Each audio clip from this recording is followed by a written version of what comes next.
नमस्कार, आदाब। मैं वी प्रसाद। आज हम लोग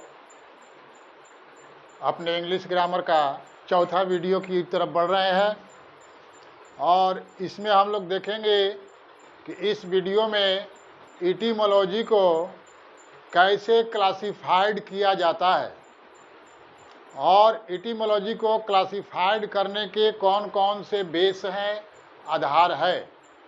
जैसा कि आप लोग बोर्ड पर देखेंगे, यहाँ पर इटिमोलॉजी का वर्गीकरण दो आधारों पर किया गया है।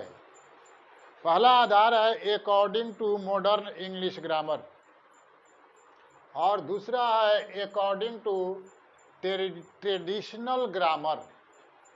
तो ये according to modern English grammar और ये अकॉर्डिंग टू ट्रेडिशनल ग्रामर क्या होता है, तो मैं आप सबको यह बता देना चाहता हूँ कि पहले जो पारंपरिक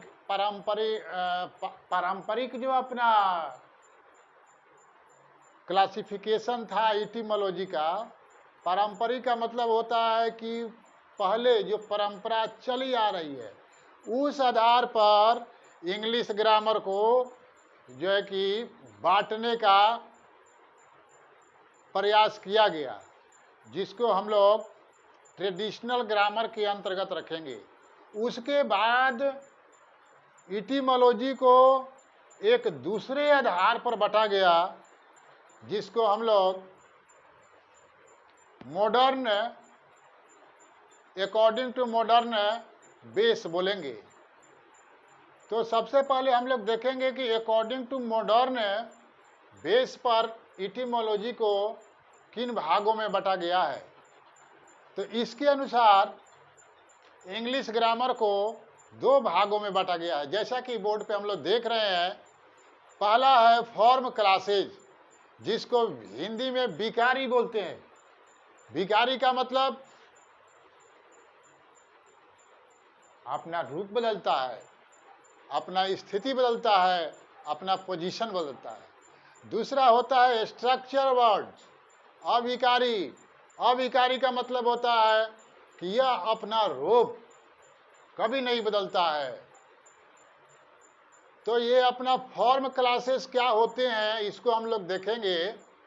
फॉर्म क्लासेस का परिभाषा क्या है, तो यहाँ पे लिखा गया है बोर्ड पर, ऐसा वर्ड जिनके साथ मॉर्फीम जुड़कर एक नए वर्ड का निर्माण कर देते हैं, जिस नए वर्ड का अर्थ मूल वर्ड से अलग होता है। यानी कि फॉर्म क्लासेस उसको बोलते हैं जिनके साथ मॉर्फीम को ऐड किया जा सकता है और नए नए वर्ड का निर्माण किया जा सकता है। दूसरे शब्दों में कह सकते हैं कि फॉर्म क्लासेज में ऐसे वर्ड को रखेंगे जो अपना रूप बदलते रहते हैं। जैसे एग्जाम्पल के तौर पे हम लोग देखेंगे बोर्ड पर, कैट के साथ सफिक्स एस जुड़ता है तो कैट्स हो जाता है, जिसका अर्थ कैट से अलग होता है। इस प्रकार हम लोग कह सकते हैं कि ये कैट जो शब्द है यह फॉर्म क्लासेस के अंतर्गत आएगा, क्योंकि इसके साथ मॉर्फीम जुड़ सकता है। तो मेरे मित्रों, अध्ययन की सुविधा के लिए फॉर्म क्लासेस को भी डिवाइड किया गया है। समझ में आ रहा है ना? ओके। तो फॉर्म क्लासेस को अध्ययन करने के लिए, सुविधा के लिए, ताकि अच्छा से हम लोग अध्ययन कर सके, तो फॉर्म क्लासेस को भी चार भागों में बांट दिया गया है। वो पहला भाग है नाउन। जैसे राइट, राइट में एक मॉर्फीम जुड़ गया तो हो गया राइट्स। राइट और राइट्स में बहुत अंतर है, दोनों का अर्थ अलग अलग होता है।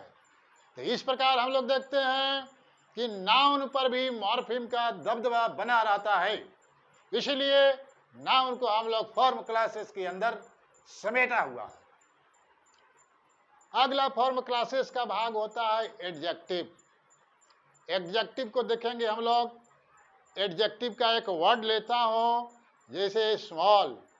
स्मॉल भी अपना रूप चेंज कर देता है जब इसके साथ मॉर्फिम लगता है और ये बन जाता है स्मॉलर, जिसका अर्थ पेरेंट शब्द से अलग है। इस प्रकार हम लोग देखते हैं कि कुछ एडजेक्टिव भी ऐसे हैं जो मॉर्फिम के प्रभाव से बच नहीं पाते हैं और अपना रूप बदलते रहते हैं। मित्रों, तो जो अपना रूप बदलता है, जिस पर मॉर्फिम का प्रभाव पड़ता है, ऐसे वर्ड को हम लोग फॉर्म क्लासेस के अंतर्गत रखते हैं। फॉर्म क्लासेस का तीसरा जो भाग है, जिसको हम लोग वर्ब कहते हैं, वर्ब का भी मैं एक एग्जाम्पल लेता हूं। जैसे आस्क, आस्क में एक मॉर्फिम सफिक्स जुड़ गया ईडी, जिसका अर्थ आस्क से अलग हो गया। इस प्रकार हम लोग देखते हैं कि वर्ब पर भी मॉर्फिम का प्रभाव पड़ रहा है, इसीलिए इसको भी हम लोग फॉर्म क्लासेस में ही रखेंगे। और चौथा है लास्ट, जिस फॉर्म क्लासेस का भाग है, एडवर्ब। तो इसी प्रकार एडवर्ब का भी एक मैं लेता हूं एग्जाम्पल, जैसे कि स्लोली, स्लोली भी एक एडवर्ब है, ये भी अपना रूप बदलता है, हैप्पीली। तो इस प्रकार हम लोग देखते हैं कि फॉर्म क्लासेस के अंतर्गत 4 तरह के शब्द आ रहे हैं। पहला नाउन है, दूसरा एडजेक्टिव है, तीसरा वर्ब है और चौथा एडवर्ब है। मित्रों, इन सब का अध्ययन, गहन अध्ययन हम लोग एटिमोलॉजी का एक जो दूसरा आधार है बांटने का, अकॉर्डिंग टू ट्रेडिशनल ग्रामर, उसके अंदर ये जितने भी फॉर्म क्लासेस के 4 प्रकार के वर्ड हैं, नाउन, एडजेक्टिव, वर्ब और एडवर्ब, इनका गहन अध्ययन हम लोग ट्रेडिशनल ग्रामर सेक्शन में करेंगे। इसलिए आप सबसे मैं ये रिक्वेस्ट करता हूं कि धैर्य बना के रखें, सारे मटेरियल को प्रोवाइड किया जाएगा। तो आगे बढ़ते हैं। एक दूसरा जो प्रकार है, according to modern English grammar के आधार पर जो वर्ड को क्लासिफिकेशन किया गया है, इसका दूसरा है स्ट्रक्चर वर्ड्स, ऐसे इंग्लिश वर्ड जिसके साथ मॉर्फिम नहीं जोड़ा जा सकता है। Be careful, what is the difference between form classes and structural words? It is the main difference. जिनके साथ मॉर्फिम नहीं जोड़ा जा सकता है उनको स्ट्रक्चर वर्ड कहा जाता है। मित्रों, इन स्ट्रक्चर वर्ड का, इनका मुख्य काम सेंटेंस के स्ट्रक्चर को स्पष्ट करना है। हम लोग आगे देखेंगे 1-2 वीडियो के बाद। यह बहुत इंटरेस्टिंग चैप्टर है एटिमोलॉजी, जिसके अंतर्गत हम लोग वर्ड का अध्ययन करते हैं। इसीलिए धैर्य बनाकर इसको हर एक वीडियो का ऑब्जर्वेशन करते चलें। तो मित्रों, स्ट्रक्चर वर्ड को अध्ययन करने के लिए भी 10 भागों में बांट दिया गया है। मित्रों, चूंकि स्ट्रक्चर वर्ड्स भी बहुत है, अनगिनत है, अगर हम लोग वाइल्ड लर्निंग से अध्ययन करेंगे तो गहन अध्ययन नहीं हो सकता है। इसीलिए अध्ययन की सुविधा के लिए स्ट्रक्चर वर्ड को भी 10 भागों में बांट दिया गया है। देखते हैं वो कौन कौन 10 भाग है मित्रों।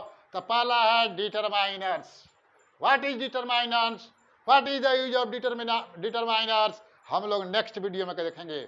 अभी तो हम लोग सिर्फ इतना देख रहे हैं कि एटिमोलॉजी को कैसे क्लासिफिकेशन किया जाता है, कितने आधारों पर क्लासिफिकेशन किया जाता है। इसलिए हम लोग ये सब का अध्ययन बारी बारी से 1 बाय 1 स्टेप बाय स्टेप करते रहेंगे। तो स्ट्रक्चर वर्ड का पहला वर्ड प्रकार है डिटरमाइनर्स, दूसरा है प्रोनाउंस, तीसरा है प्रीपोजिशन, चौथा है एक्सिलरीज, पांचवा है इंटेंसिफायर, छठा है कंजक्शन और सातवां है इंटरजेक्शन, आठवां है सेंटेंस कनेक्टर्स और नौवां है सबऑर्डिनेटर्स और लास्ट 10वां है क्वेश्चन वर्ड।